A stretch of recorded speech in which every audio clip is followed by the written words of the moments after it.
Want to welcome everybody to the Section YY8 podcast. My name is Harb, joined by Negative Nease. What's up? A little bit different today. Nease let me have the reins on the intro. Thank you kindly, sir. You're welcome.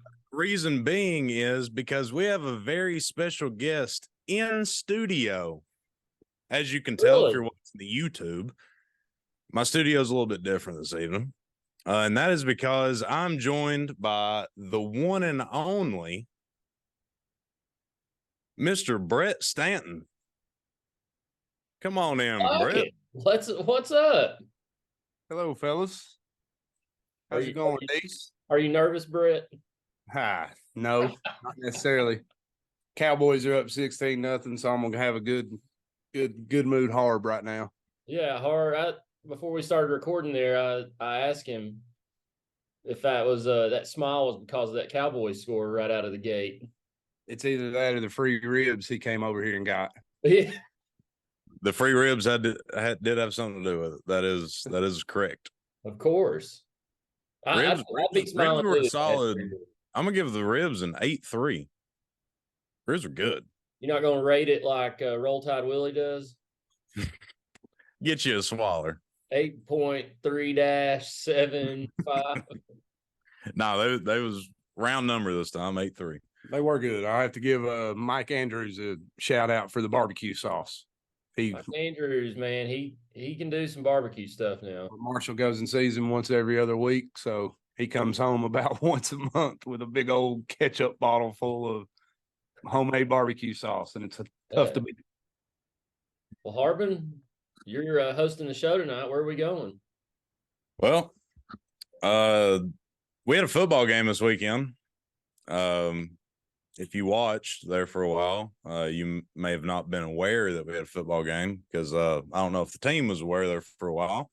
But regardless, Volunteers prevailed against the Austin Peay Governors, 30-13. We moved to 2-0, headed into SEC play, heading into Ben Hill Griffin Stadium next weekend. Next, we got a good amount to talk about. Give us some of your thoughts to start off.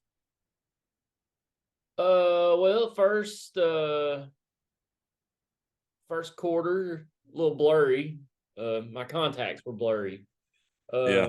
So that chocolate milk will do it to you. I cleared them up though. Everything was fine. But Vols came out. I didn't think they played bad defensively, but offensively they were a little sloppy. Not just the quarterback, wide receivers were sloppy, but running game was pretty good most of the night. But took them a while to get going. Third quarter, they into the first half, first of the third quarter, started firing off a little bit better. Just never really could run away from the Governors, but I don't know. I was upset during the game a couple different times last night. You know, it was the home opener. People were giggling, having a good time. You know, they played Jimmy Buffett. Everybody was singing and holding hands. And I'm sitting there shaking my head like, we're up 7 points in the third quarter to Austin Peay. Like, what is so funny? But I demand excellence. And I just felt like the Vols weren't playing up to snuff last night. And they didn't. I think everybody agrees with that. But they found a way to pull it together. I hope it was just, I'm not saying they were overlooking Austin Peay, but I hope they were holding back a little, playing vanilla for the game this weekend. I don't know. What do you think?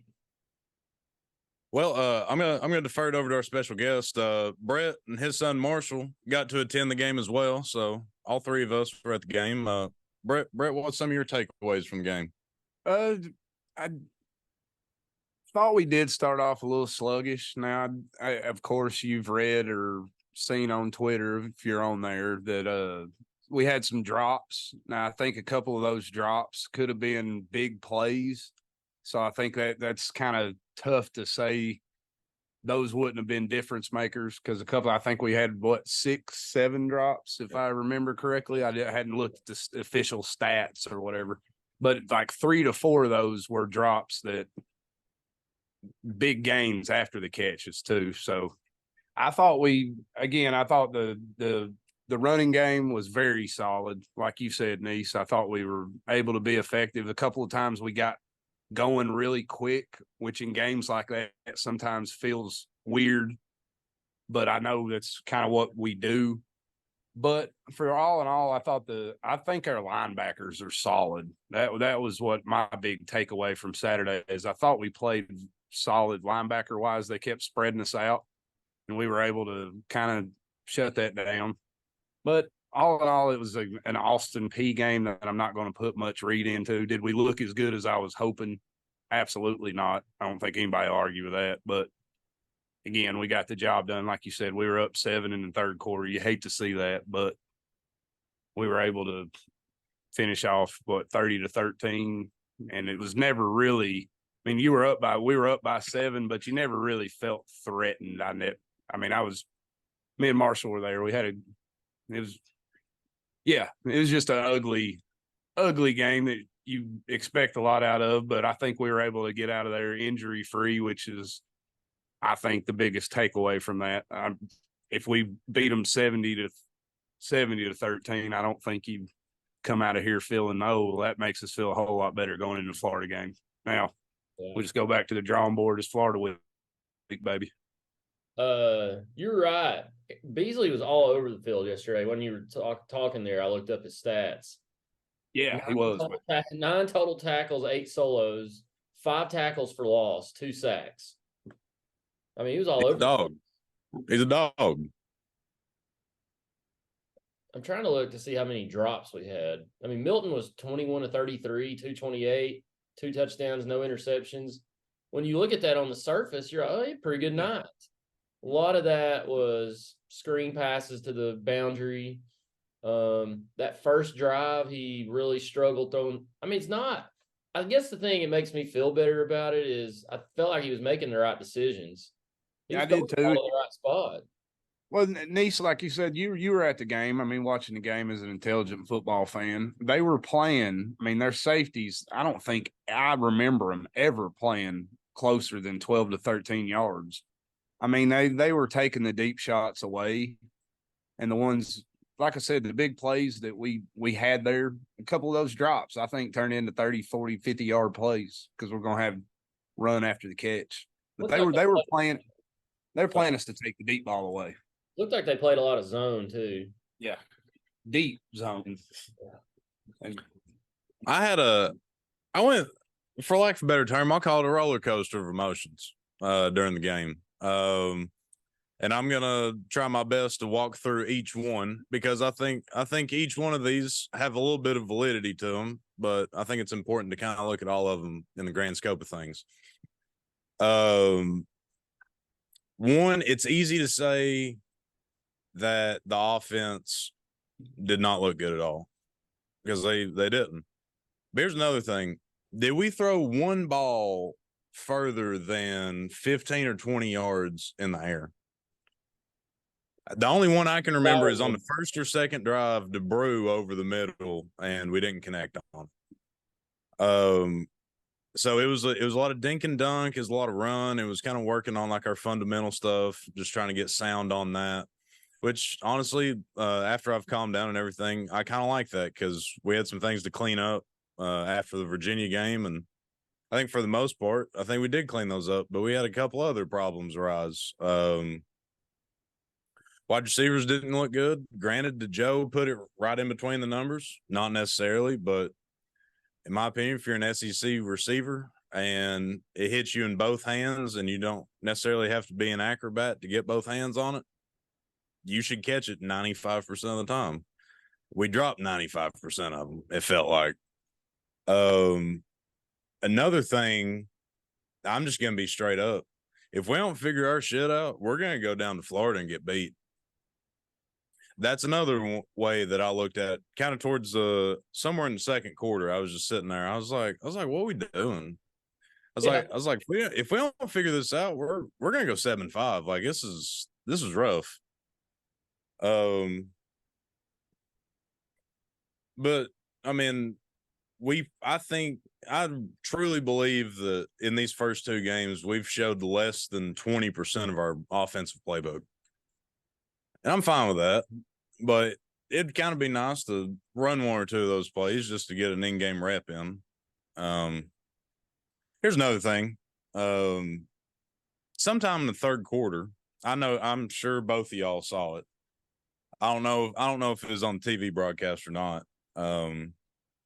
Tennessee was punting, and next thing you know, after the play's dead, our gunner's on the ground, and two Austin Peay players have mandible claws on him. Was it 2? I thought it was 3. It was either 2 or 3. It was right in front of Austin Peay's sideline. Crowd's going nuts. Bench is clear essentially, or at least ours did. Yeah. And in the moment, like, I was mad, but at the same time, it's like, damn, you don't want to do this against Austin Peay. But at the same time, it was warranted. You know, they should have got their ass whooped for that. Yep.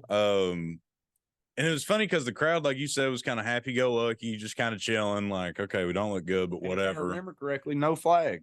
Nothing. There's no flag. And that's what I was kind of leading into. All it took was those boys being dumb and a couple of bad calls after that, and that place got absolutely redneck in about 4 seconds. Yeah, it got after that, there was a pass interference call that wasn't called, and there was I forgot what the other call was. I think Marshall got to join in on ref you suck 4 different times. Yeah. So I think one of them was a fumble that should have been overturned, and it wasn't. They even reviewed it, and they're like, no. How do you take 3 steps with the football and not be ruled? How is that ruled an incomplete pass? I don't understand. Yeah, that was insane to me. But that was, I mean, all things considered, that was kind of fun. Because there for about 5 or 10 minutes, it sounded like an SEC game in there. It did. I say I give credit to the crowd for an Austin Peay game. Like I said, it was a little tighter than what you want, but it turned redneck real quick after that. It did. I didn't even think about the crowd after that until Harb just brought that up. But all in all, being level-headed, we're going down to the Swamp is roughly a touchdown favorite. I don't have the line in front of me. It's going to be between 6 and 8.5. I don't know exactly what it is. We should win that ball game, but there's obviously some things we got to work on, and I would say that Heupel's going to be up in their ass this week, and I still expect us to get it done down there. The way we play does not affect how bad Florida is. The current line I'm looking at is Vols -7. ESPN matchup predictor gives Tennessee a 54% chance to win. And Nease, I just looked up the stats after you bringing up the stats, and I'll say this: after this is the first time I looked at the stats. Have you looked at their rushing stats? They looked pretty impressive after me just pulling them up. Jalen Wright ended up 13 carries, 118 yards, average of 9.1. Jamari Small also had 13 carries, 95. That's 7.3. I didn't realize we ran it that effective. I mean, I guess if you factor out their loans of 31 and 38, that would change things. I mean, you said, Aaron Beasley ended up with 9 tackles and had 5 tackles for losses. I knew he was all over the place. I mean, we had 456 yards of total offense, 65 plays, it says here, 7 yards per play. I mean, 7 yards per play, that's every 2 plays you're getting a first down. So it's not that the offense, I didn't like it that people said they were bad. They were just misfiring, just missing on some things, just little things here or there, pass behind somebody, holding call, things like that, which some of those holding calls were a little iffy in my opinion. But if I was watching and trying to gain anything out of that game being against the Volunteers, I thought Austin Peay's making us kind of play the game underneath and not giving us the over the top shot and hoping we make a mistake. Like you said, a holding call forces this into a second long. That changes the game if they're not giving us their long shot. So I think they did a good job of that. Now, whether Florida wants to try that, I think we'll just line up and run it at them if we're as effective as we were, obviously. But I think that was Austin Peay's game plan, was they weren't giving us those shots. I mean, they had corners sometimes lined up 12 yards off. Harbin, tell me if I'm wrong on this, but here's the two things that bothered me about the game last night. 10 penalties for 88 yards and third down conversions, 3 of 12. That's what bothers me about going down to the swamp. Playing at night, tough crowd, tough environment, SEC opponent. You can't go 3 out of 12 on third down and have 10 penalties for 88 yards if you want to win on the road in this conference. I mean, maybe you can get away with it, but normally not. Well, I mean, you saw last night as well. Alabama had 10 penalties, and they got beat by double digits by Texas at home. So the odds are, no, you cannot do that. And that's what I'm saying. We got to clean things up a little bit. And yeah, we've got to keep the ball and manage third downs. If we go down there and go 3-12, we ain't gonna be very happy next week. But yeah, I agree with both of those comments. I think third down conversions are probably a little bit more important because when you're going on the road, especially in a rivalry game, you're gonna have a couple penalties. Like you can go ahead and draw up 2 or 3 just right off rip, just because that's how it's going to be. But if you can overcome that and you can convert, I don't know, between 50 and 60 to 65% of your third downs, we're going to be fine. We're going to be 3-0. Yep. I think all in all, all three of us are saying there's nothing we're taking out of that game that necessarily makes us change our mind headed into Florida weekend. That's where I'm at. I thought the defensive line and linebackers have looked solid. And I'm after watching Florida play, quarterback's one-dimensional. He's going to throw it. Doesn't look like he does much on the ground. So I think we're going to get after him. Yeah, I think I guess the thing I was worried more last night than I am today, but it was like, did we just play sluggish because they were looking ahead, or is this a bigger underlying issue? I don't think it is. I guess, and I said this, Harbin, remember a few weeks ago that I was talking to somebody the other day, and they said, I just don't think Milton can get it done. And I said, I hope he does, because I'm rooting for the guy because he's stuck around. He seems like a good guy, has been a good ambassador for the university. And I hope he gets it done. And I'm not 100% sold on him being, I mean, he's not going to be Hendon Hooker, and we don't need him to be. But the inaccuracy last night bothered me just a little bit. I'm not like freaking out about it. Like some people got on Twitter last night and said, why did we play Nico? Well, he was hurt. But it's the second game of the year. It's just like everybody was just off last night. The receivers didn't catch the football. Penalties. Milton was off. It was just, they were just off. It just felt like they were off. And I was listening to another podcast before we got on, did ours. I said it just felt, in their words, it felt, quote, weird. The game felt weird. The delay to start. I didn't even know that we were in a delay when I walked in the stadium. I was like, what's going on? Yeah, that probably had a little bit to do with it. Like, there's no national anthem, there's no running through the tee, there's none of that, which obviously that throws off the rhythm a little bit. Now, obviously, we can't use that as an excuse to be like, oh, if we ran through the tee, we'd have put up 60. I mean, nobody's saying that. And if you are, you're dumb. But the biggest thing going into Florida, in my personal opinion, is how bad Florida is at running the ball and how good our front seven is. If we and our both of our lines have looked great in these first 2 games. Obviously, we've had the heavy hand on both sides of the ball in both games, but Florida ran, I don't know the exact number, but they ran for almost 0 yards against Utah. And I don't know what they did against McNeese State, but I think both of our lines are better than both of theirs. And as long as we don't turn the ball over and we can limit dumb mistakes, I think we should win by about 10 to 14. Are we doing predictions for this coming week? Is that where we've moved on from? We can, yeah. Real quick before we do that, if you're listening to this when we're recording, it's the second quarter of the Cowboys game, Harbin, 26-0. What is going on? Hammer. Last time the Cowboys played, you were at my house and you were a very different person. Yes, I was. I was there. Yes, Brett was there. I was. Hey, but guess what?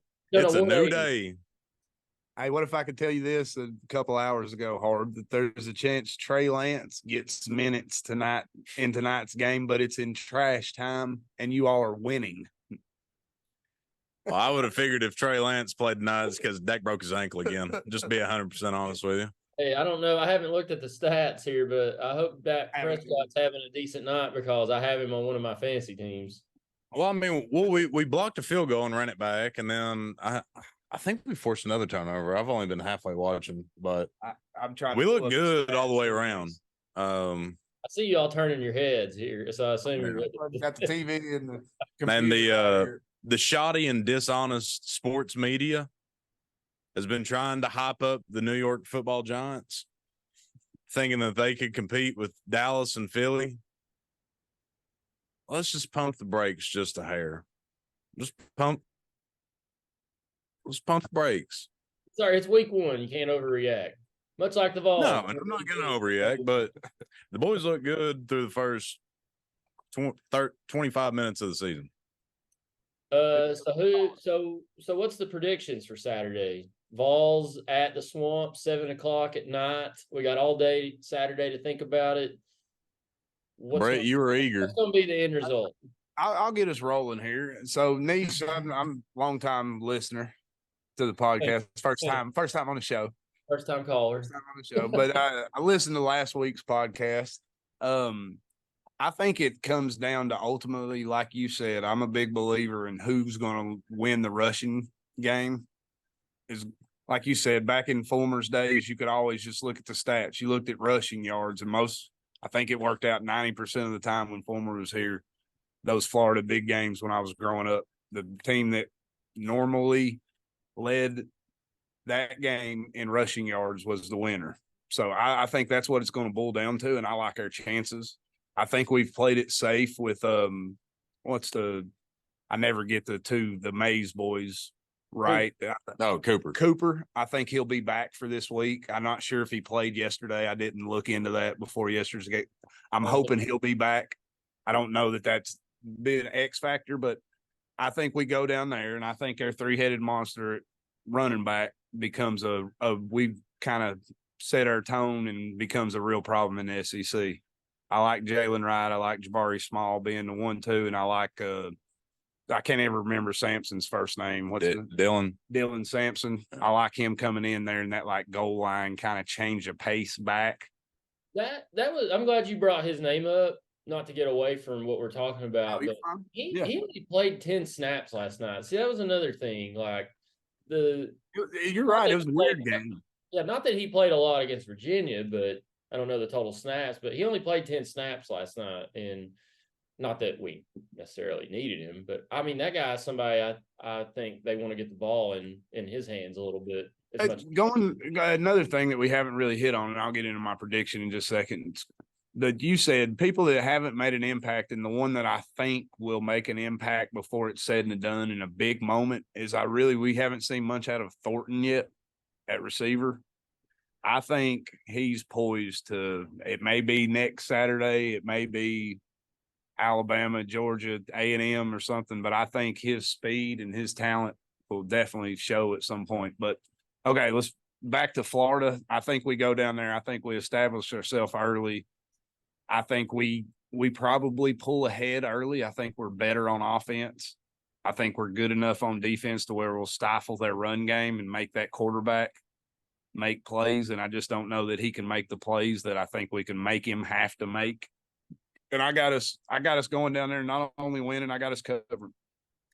So I probably will have a little bit of skin in that game. I will say this about another thing, going back to the Austin Peay. I think y'all talked about it last week. 5 o'clock kickoff. Absolutely love it. Oh, it's so awesome. Absolutely love it. I mean, you can do what you need to do in the morning, still have something going on midday or get down there to tailgate. I was coaching football till 2:00, so I was able to still get down there and enjoy the YY8 podcast, tailgate special down there in C8. You got you a koozie? I did. I got a koozie, and look forward to coming back down there next time I get a chance. With the game times and my coaching, I'll be down there every time I get a chance. So like I said, I got the Vols rolling down into Gainesville come Saturday. And I think not only do we establish the run, I think Joe Milton establishes himself. And I think that the tune starts to change. He needs to win a big game. Doesn't need to go down there and have 400 passing yards. Just needs to make the third down plays, move the chains. I think we go down there and probably win. I'm thinking like a 34-24, 34-21. Something like that. I don't think we'll go down there and beat them. Like you said, it's always Gainesville. We're going to Gainesville. I don't think we'll go down there and thump them or anything, but I think we'll control the game. Nice, let's hear it from you, old boy. All right. I think let's just say this out loud. Tennessee has lost 16 of the last 18 to the Gators. We haven't won in the Swamp since 2003. That changes this Saturday. The Vols go down to the Swamp. They may not play clean football. They may not look like a top 10 team at different points in the game. I hope I'm wrong. I hope they do. I hope that last week was just flash in the pan and they were holding back, but I think the Vols go down there. I don't know about the cover. I haven't decided yet, but I do think I just think they got too much. As a team and a program, they're in a better spot right now than Florida. If they can't go down there and beat them this year, I don't know if they ever will beat them down there again. But I think the Vols have got too much for Florida, too many weapons on both sides of the football and probably all facets of the game, all three phases. I think the Vols go down there and win it, Harbin. I agree with you. What's your final score prediction? I think the Vols win it. I'm going to say 34-27. 34-27. So we have a 34-24 and a 34-27. And now it's your turn. See, I think everybody's focused on the wide receivers and Milton and not winning down there since the Reagan administration. Just kidding for the younger listeners, this is Bush administration. Yes. We're not talking enough about how damn good our defense looks. Like our front seven, I know I've said it, it's against inferior competition, but this is one of the biggest and fastest front sevens that I've seen in orange in my lifetime. Like, being very serious. They're impressive. We're gonna wreak havoc. I think Florida's O-line's still trying to figure out how to play together. I think they've had some transfers and some young guys in there. And I think our O-line is better than their front seven. And like we've said with our three-headed monster, and Milton has the ability to get out as well. I think we're going to have a very effective evening running the ball. I don't care about history. 2003 was a long time ago. 50 Cent has a gut now. Okay. Vols win big. There's my prediction. I'm thinking Vols 31-13. We ain't going to know what to do with our hands. We're going to be Ricky Bobby style. And it might not even look that impressive just because it's going to be so dominant at the line of scrimmage. Vols big, and we get a ton of momentum going into the rest of the season. I like it. And everybody forgets about this Austin Peay bullshit. If you look around, I mean, the game last Saturday or yesterday against Austin Peay, there was a lot of teams, especially in the SEC, and I guess you could say the country, They didn't look great. So it wasn't just the Vols. I mean, it was. I didn't get to see any other game. Georgia got out of the gate slow. Alabama, of course, they were playing Texas, but they aren't playing well.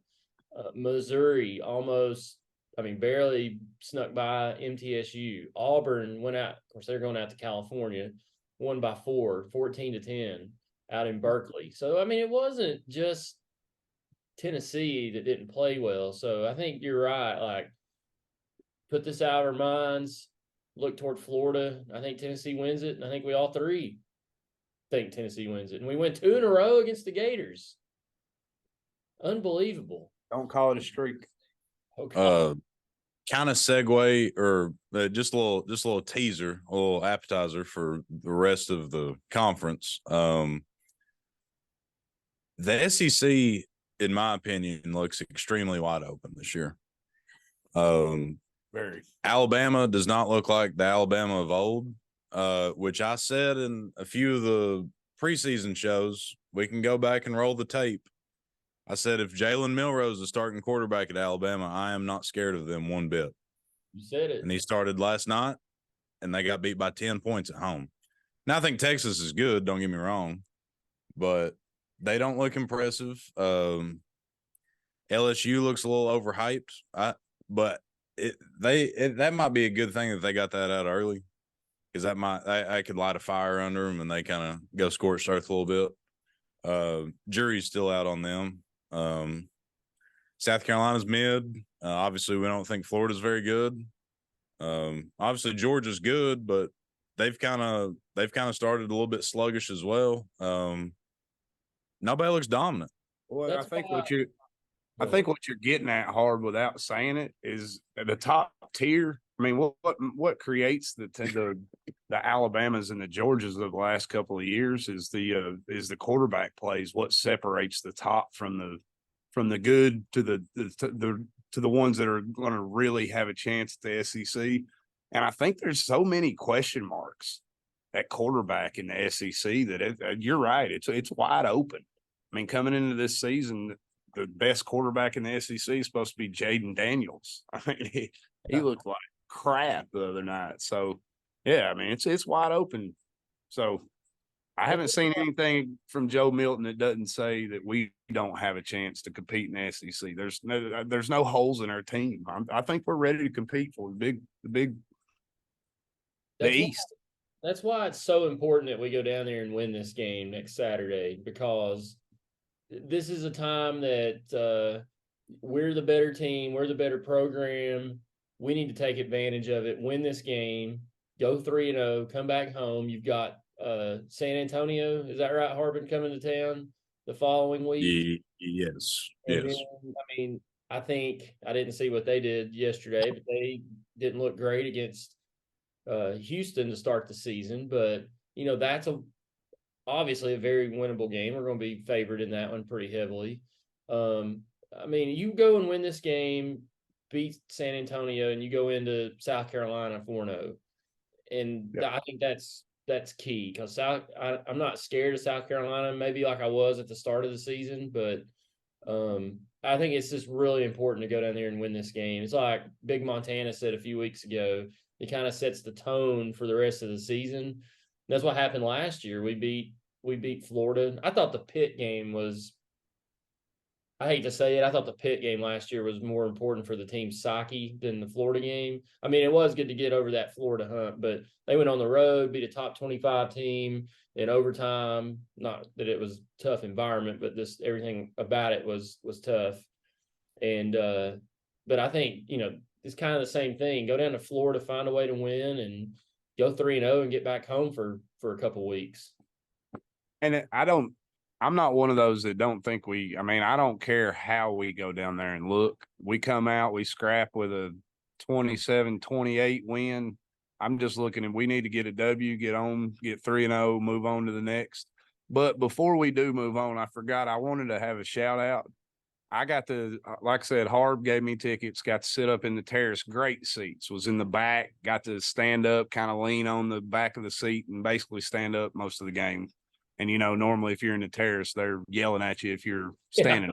Yeah. So great tickets, but man, halftime, right after halftime started. So went down, got me don't go into Neyland Stadium without coming out with a hot dog.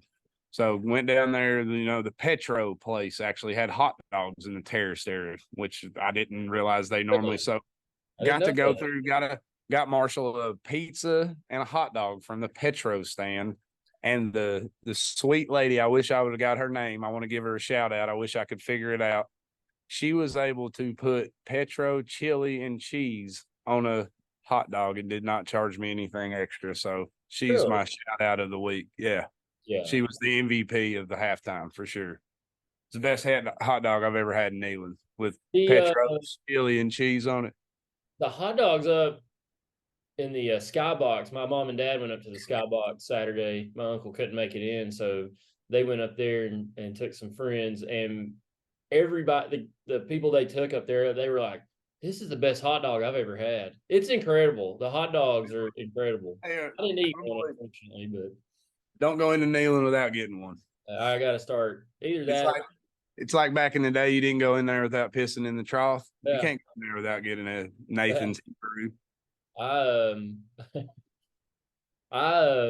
usually wait till it gets a little cooler to get a Petro, but hot dogs, you gotta get a hot dog. I'm mad at myself for not getting one yesterday. Is this Petro chili lady or hot dog lady, whatever we're gonna call her? Is she the first lover and winner of the show instead of hater and loser? Is she the first lover and winner? She's my lover. Petro's hot dog chili lady. Wow. May have had my nomination out of the way. I was going to go totally opposite than you guys, and I kind of spoiled it right there. Save that for the end. Shout out to her, and I know Harbin got some tickets gifted to him from a nice lady at the Aubreys in Sevierville for the game. So Harbin told me the story Saturday. He didn't know who she is, but shout out to her. Yeah. Shout out to her. It's the seats that Brett and Marshall got. Yeah. Yeah, so I think Marshall's thanked Harb about 8 times since then, or since we got to go. So Marshall's very appreciative. He had a blast. Yeah, he looked like he was having fun at the tailgate. He did. He loves to do stuff with the older people and kind of. He's 7.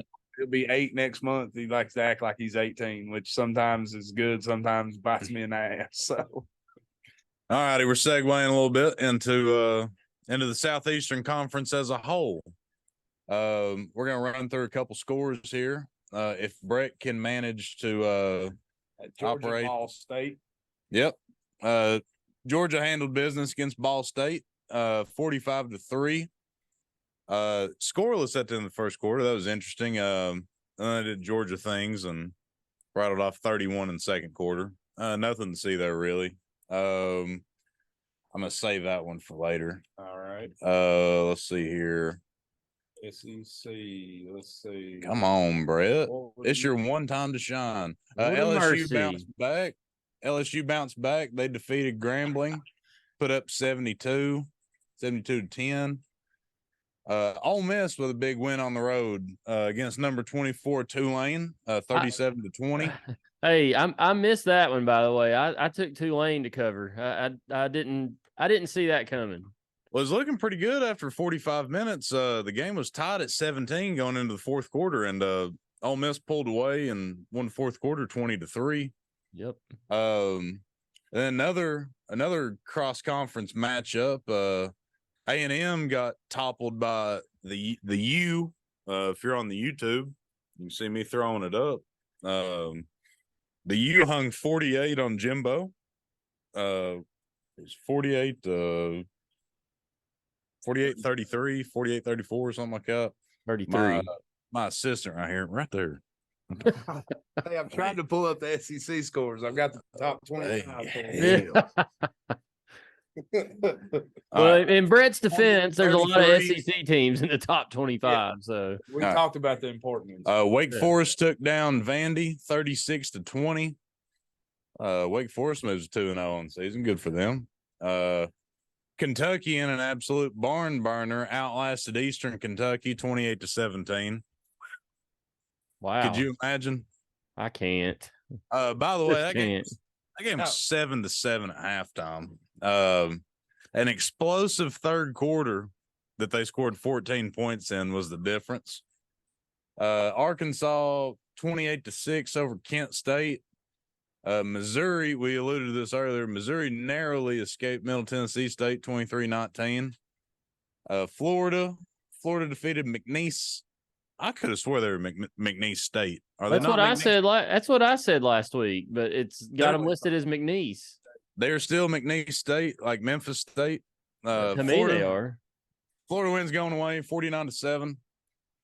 Mississippi State. This was an interesting matchup. They took care of business at home against Arizona in overtime, 31-24. Didn't watch a single down of that. Did not realize it was overtime till Harb was saying the score. I had to point it overtime. Yeah. Didn't realize that. South Carolina outlasts the Paladins of Furman. All three of us have played Furman's golf course. It's a pretty decent track. Yeah. Gamecocks win going out 47-21. And Auburn travels across the country and outlast the Golden Bears of California 14-10. Ooh. And last but not least, the cherry on the cake, the Texas Longhorns, who's a member of the SEC next year, not officially, take down the Alabama Crimson Tide 34-24 inside Bryant-Denny Stadium. You got any thoughts on that one? Negative one? Matthew McConaughey was happy. He was on the sidelines. Roll Tide Willie. I haven't seen any Instagram videos today from Roll Tide Willie, so they may need to do a welfare check on him. That you took the words out of my mouth. I am a little concerned for Roll Tide Willie's well-being. I said this last week. I'm not an Alabama fan, obviously, but I love Roll Tide Willie. That he was with Barstool, El Presidente, and Portnoy, and all them yesterday on campus, and they said, "Would you be buried in Bryant-Denny Stadium?" And he said, "If they'll let me, that way the tide can roll over me forever." Speaking of Matthew McConaughey being on the sidelines, Pat McAfee had a little deal where him and his boys were on the sideline, and McConaughey was standing with him. And McConaughey said one of the wildest things on air that I believe I've ever heard, and it completely got glossed over. I don't know how it did, but he flicks like this, and he said, "This is for dough, and this is for show." Or no, he said, I don't remember exactly what he said, but his next line was he put his tricep down. And he said, "This makes the girls cream." Oh, and, shit. And then he went back to the bicep and he tried to say something again. And he just completely stumbled over it. And then Pat just completely tried to take it away out of the moment. But he just completely said that on ESPN. And I'm shocked that nobody's said a word about it. That's wild. I haven't seen any clips of it or anything. Yeah, I saw a clip of it earlier today. I wish I'd have sent it to one of y'all because I'm sure I can't find it no more. But I'll have to look it up. That was one of the wildest things I've ever heard on live cable TV. Hey, Harbin, are we witnessing? I'll throw Clemson in there too. Are we witnessing the end of the Alabama Clemson dynasties? Clemson, yes, absolutely. In my humble and honest opinion. In my opinion, Dabo is trying to be too traditional. He said that he don't like the NIL and the transfer portal, and if he doesn't adapt, he's going to get passed up. With Alabama being said, this is the first year in probably about 16 years that it doesn't feel like they are clear-cut one of the best 5 teams in the country. Now we've thought that before, but this year feels like if they don't get their stuff together, we're legitimately looking at Alabama going 8-4, 9-3. Yeah, I agree. Yeah. And if they play like they did last night, we'll go down there and beat them, which I predicted earlier in the year. You did. I also predict for them to make a quarterback change at some point before our game. I think it'll be Ty Simpson. Do I think he's the answer? I don't know. I doubt it if Jalen Milroe's our starter. But I'm not scared of Jalen Milroe. And it's easy to say now, but I've said it multiple times to multiple people throughout the summer and early fall. He don't scare me. Their defense doesn't look like we said earlier in the year. We expected Alabama's defense to be much improved because what's the odds of a Nick Saban team having a not great defense 2 years in a row? Well, they let Texas roll into their home turf and drop 34 on them. And in that fourth quarter, Texas scored at least twice and made it look pretty easy. Now, could Alabama easily go scorched earth and go 11-1 the rest of the way? Sure. But they've definitely got some things to tighten up or they're going to be in the Duke's Mayo Bowl. Can you imagine that? Bama, seriously, Bama in one of those bowls. Yeah. They would probably just not go. Hey, no, it would be the highest attendance ever for the Duke's Mayo Bowl because it'd be Bama Clemson. Yeah. Yeah, Bama Clemson, the Duke's Mayo Bowl. That's my prediction for bowl mania or whatever they call it. I was going to call it bracketology, but hey, I said it last week, and this week kind of made me feel better about my prediction, or outlook. But this is having like 07 season vibes right now. The college football. I mean, there's not really, if you watch it, like a dominant team right now at all. It's so wide open. Well, like we talked about earlier with the top tier of the SEC, I mean, and you could look at it and like what I was saying earlier with top tier quarterback play. I mean, it's just wide open. I think you've got Caleb Williams out there at USC. It's pretty well established. Hey, somebody's going to have to beat them to knock them off. But the rest of the teams, I mean, where's your best quarterbacks you probably got? I mean, didn't expect it after North Carolina, South Carolina last week, but you've got North Carolina. I mean, Drake May. That's what it takes to win at the top level in the college is the quarterback play. And I mean, there's a bunch of those teams up at the top that are still going. I mean, you look at the top 10, even going into this week, and I'm not so sure we're not one of those. What's Joe Milton going to give us in the big time moments? And that's what it's going to take to be in the top, be in the playoffs. Yeah. Talking about SEC and the top tier, I don't really know if there's any tiers in the SEC right now. You've got Georgia at the top, and that's just by default. Georgia's number one until proven differently. Mm-hmm. They've earned it. Yep. You can say they've started slow, but they've handled business so far. Outside of that, I mean, you've kind of got a cluster of teams like us, LSU, Alabama, Ole Miss. That's probably the extent of the quote unquote top tier, in my opinion. But you never know. Probably the most established quarterback in the SEC right now is KJ Jefferson. And I mean, they're not ranked. Yeah, ranked, but that could change very quickly, you know? Yeah.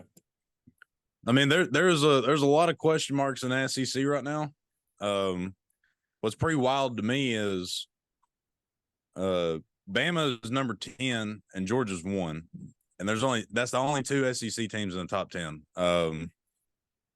Most of y'all, when y'all listen to this on Monday or Tuesday, y'all will know this by now, but Tennessee is now number 11. We dropped a couple spots in the AP poll. Bullshit. Yeah, I mean, I agree. But when's the last time that the SEC only had two teams in the top 10? Especially in going into week 3 of the season. I'm sure it's been a while. And a lot of people in the national media have been talking about it, but it's a pretty good point, non-biasedly. I think the NIL is starting to level out the playing field a little bit. Well, I saw somebody post, they're like, we're seeing the end of the Clemson Alabama dynasty because now everybody can pay players. It's a fact. I mean, it is. I mean, they've been doing it for years. Yeah, they just had the best way of doing it. So now NIL is the new thing. Other people have caught wind and they're the best at doing that now. So, yeah, it's a shift. Yeah. But I think nationally, if you spread it out, there's a lot of teams that didn't really look impressive that you thought would look impressive this week. Ohio State beat Youngstown State 35-7. From the bit I've watched of Ohio State, I saw very little of that game this week, but I watched the majority of that Indiana game. Ohio State is not really impressing me yet. I don't know their quarterback's name, but he does not look. He's definitely not elite in my opinion, but he don't look extremely good either. Michigan has played decent. They've taken care of business, but they're not running away and looking impressive doing it. The most impressive teams in the country so far, in my opinion, have been USC and Florida State. Florida State looks very good. They have a definite case of if somebody said they're the best team in the country right now, I wouldn't argue with them.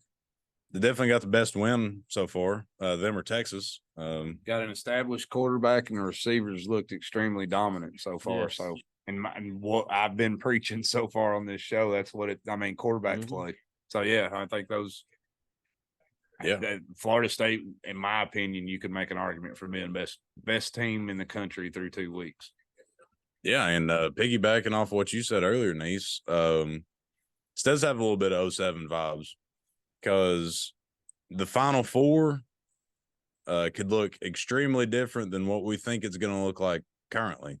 Yeah, and I think this year, which I think it's kind of beautiful in a sense. The last year that we're doing a 14 playoff is the year that we're going to have looking like the year we're going to have the most chaos and some new blood in there. it feels like feels like 2005 all over again. USC's pretty good. Texas is good. Miami's back up there.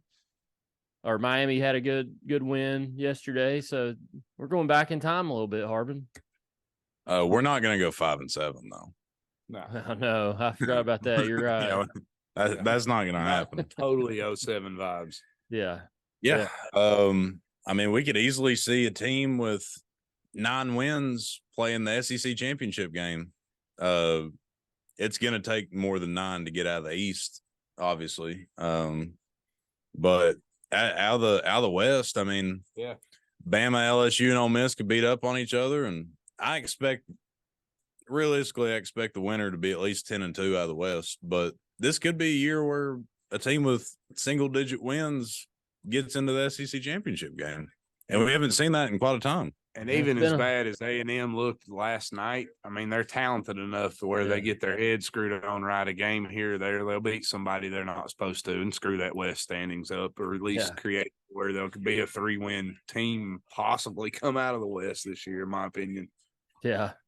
Yeah, it's Harbin, who besides Tennessee and Florida, who's playing this weekend?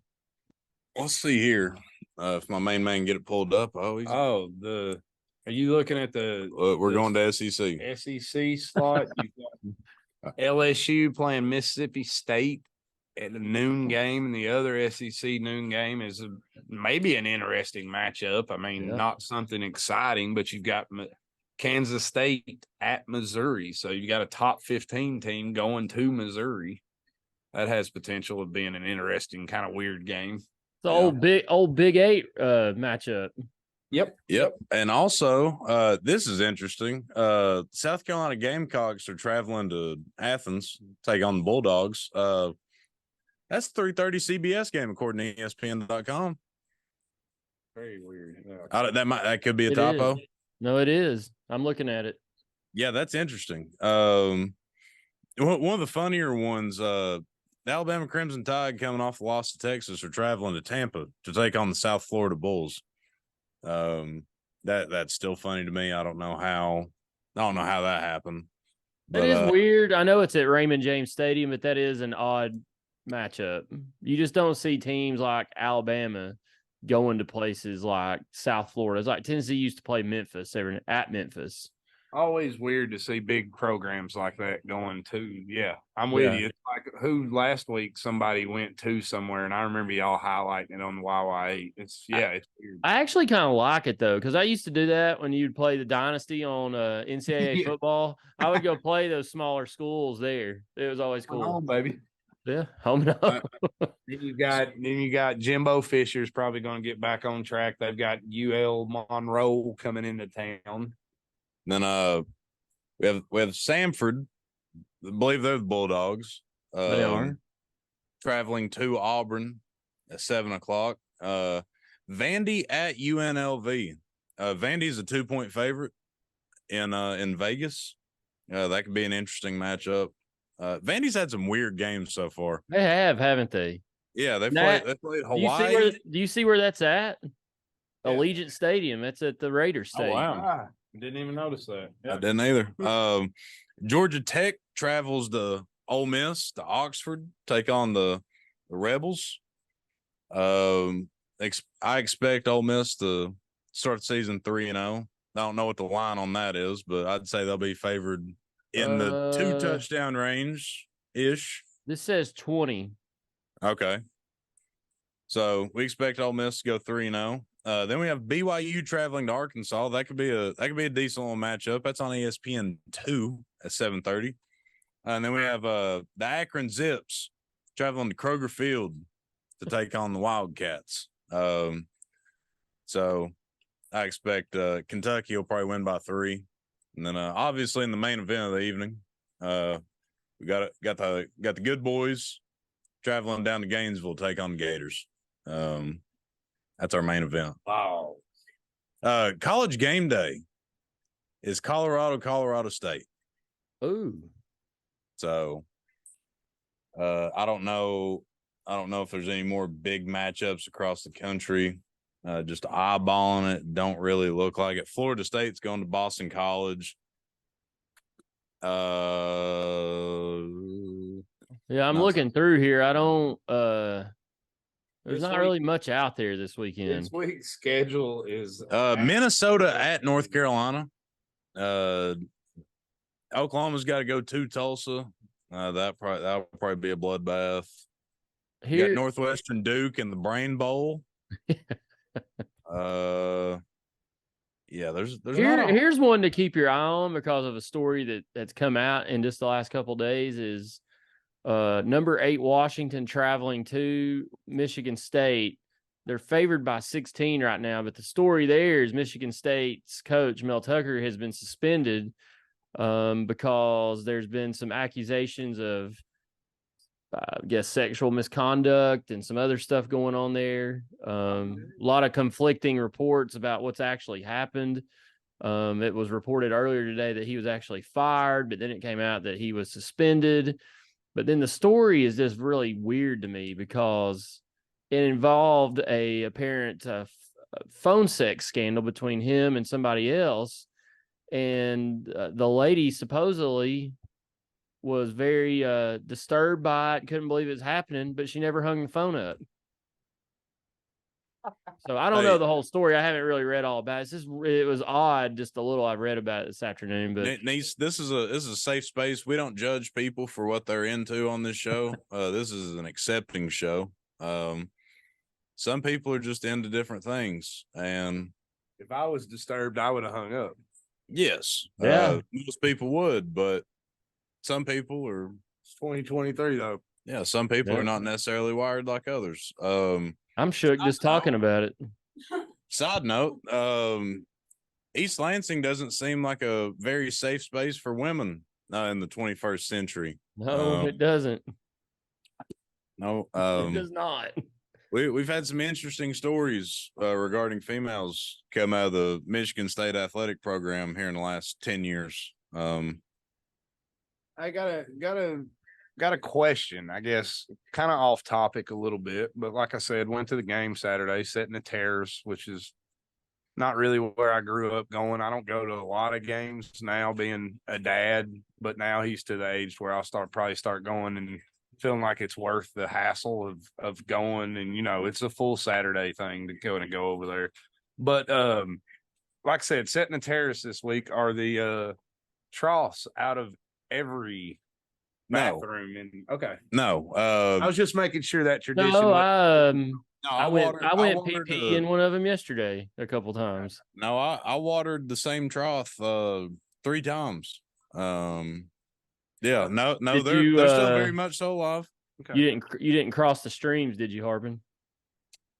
Not on purpose. Oh, Not on purpose. You know how sometimes pretty much like you're expecting to hit a draw and sometimes you hit a fade. yeah. May or may not happen. I had a little power cut and guy next to me hit a little snap hook off the tee. Snap hook. So, yeah. We might have been dueling there for a second, but we powered through and we didn't make eye contact, so everything was okay. After a hard tailgate at C8, sometimes I could see that happening. So, Oh yeah. And I'm at forward. You don't know what happens down there. No. I'm out of game shape as well. It's first home game. You know, I'm getting my feet wet. You know, Hey, I'm we working out. all are. It was it was home opener for everybody, not only the players but the fans. So we got myself. I've got a lot of work to do. Yes, you do. I've been evaluating it all day. I got a lot of work to do before the Roadrunners come to town. Yes, you do. The chocolate milk seemed to hydrate you a little quicker than I've seen it do in the past. No shame though. No, it happens. It happens. Yeah, no shame. You held it together and you powered through and you came out with the dub and we're on to Florida. Proud of you. Thank you. I appreciate it. I'll get better for 2 weeks. Hey, Harb. Yes, sir. We didn't do this last week, but do we have any haters and losers we need to highlight this week? I believe we absolutely do. Who won? Did you put the poll up for last? Did we do one last week? We didn't do one last week, so no poll. So who's the last winner? I think it was you because you I picked Joe Biden. Yeah, go me. figure. You picked the easiest winner in the history of I needed a dub, Brett. Yeah, so I had to knock Harbin off of his perch. Keeping tradition alive. We'll let the champion go first, and then just out of courtesy, we'll let the guests go second, and then me being the humble host that I am, I'll pick up slack and I'll go last. My hater and loser of the week is actually multiple people. Can I do that? It's a group. Yeah, of course. The officials in our game last night. It's your hater and loser. Yeah, it's my hater and loser is the officials in our game last night. I didn't think they were very good. I don't know what they were doing. I don't know what they were looking at some of the times. I don't have anything against them personally. I do know after doing some research this afternoon that the head official, Stephen Marlowe, is a Bama grad. I didn't know that, but yeah, hater and loser of the week for me is the officials from last night's game. I thought they did a poor job at best officiating that game. And I know it's not easy, and I don't get on officials very much, but I didn't think they did a very good job last night. Yeah, I'd have to agree with you.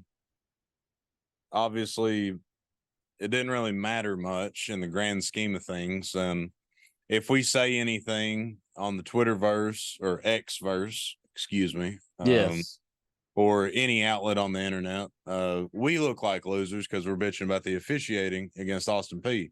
But if you're actually at the game or you actually watched the game with some intent, there was obviously some missed calls and some of them were excessively putrid. So I'll have to agree with you. Nease is nominated the head officiating crew for the University of Tennessee football game. Brett, who's your hater and loser of the week?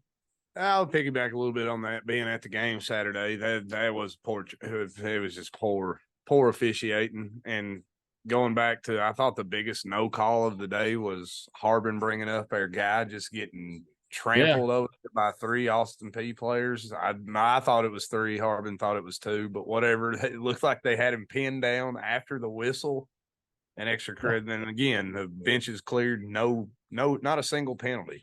Not counting a little bit of pass interference and stuff calls. Yeah, that was piss poor officiating. And again, I hate to be that guy that's so officiating.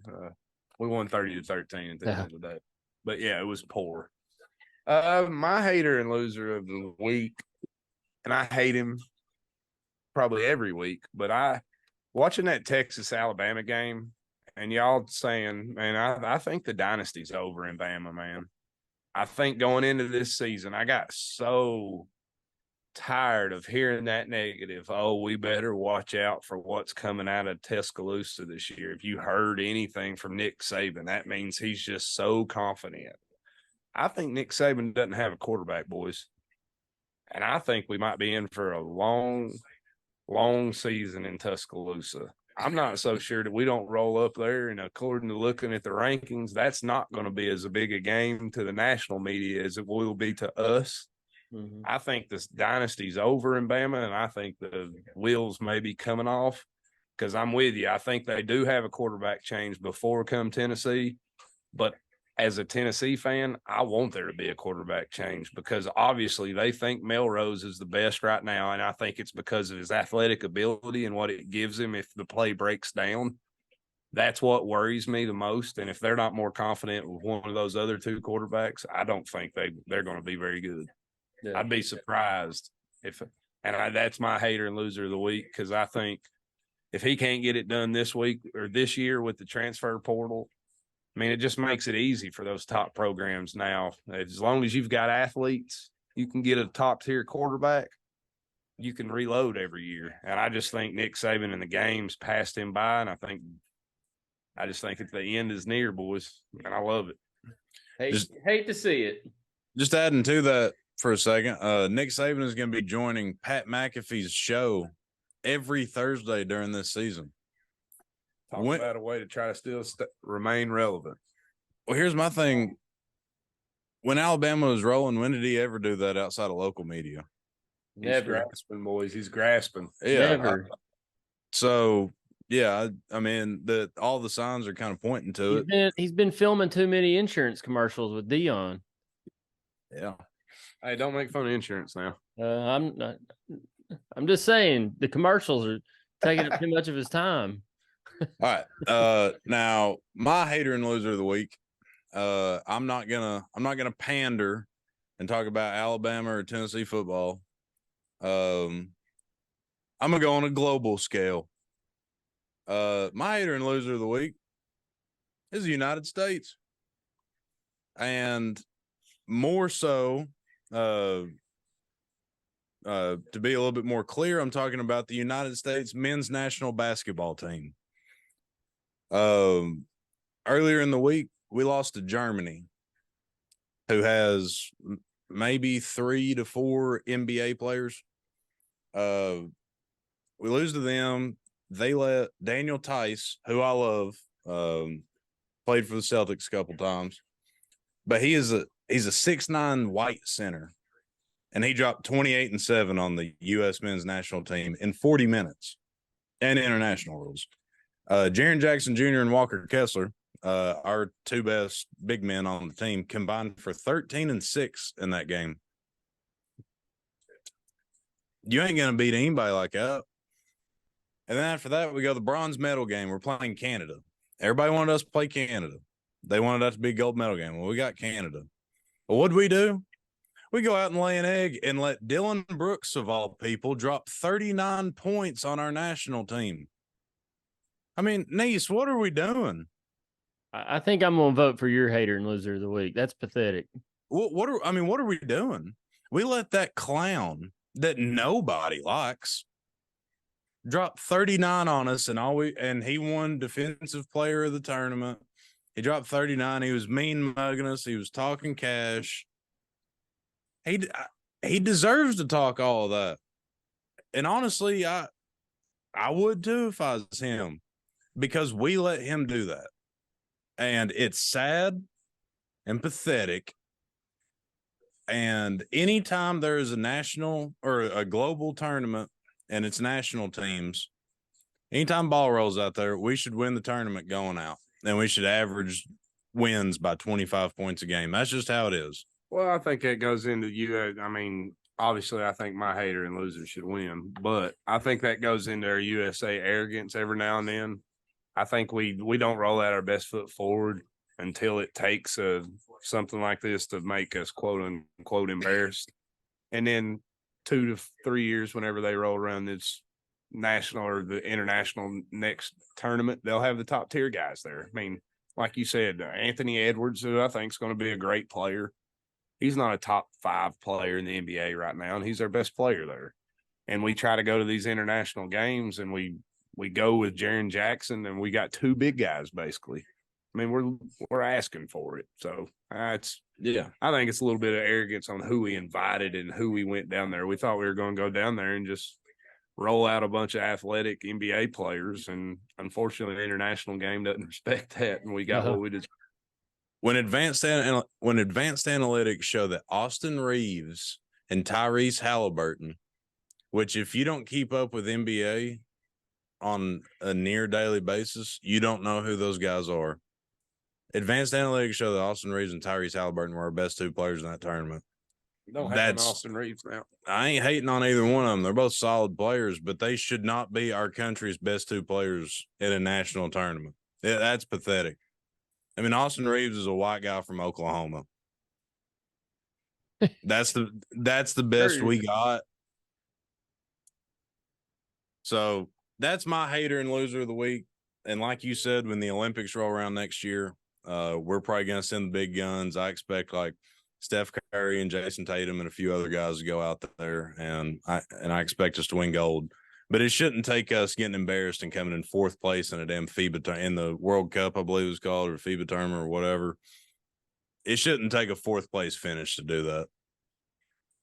Nope. It just shouldn't. Sad. So that's mine. Nease, do you have any closing thoughts for the show? Go Vols, win in the swamp. Just win the damn game. JWTDG. That's all I have to say. My closing comments would be, baby, it's Gator Hater Week. I mean, this is why we put on the orange. You know, I mean, growing up, Niece, you're about my age. I mean, I'm a little bit younger than you, but growing up, the season didn't really start until Florida Week. You know, right. I mean, this is not a hype game as it is in our head nationally, but I mean, this is to set the tone. I mean, not only do we need to go down there and win, we need to go down there and win impressive. And not only do I expect us to do that, but I expected us to go down there, and I think we're going to continue the defensive, or like Harb said earlier, front 7 been as impressive as I can remember now. Who have we played?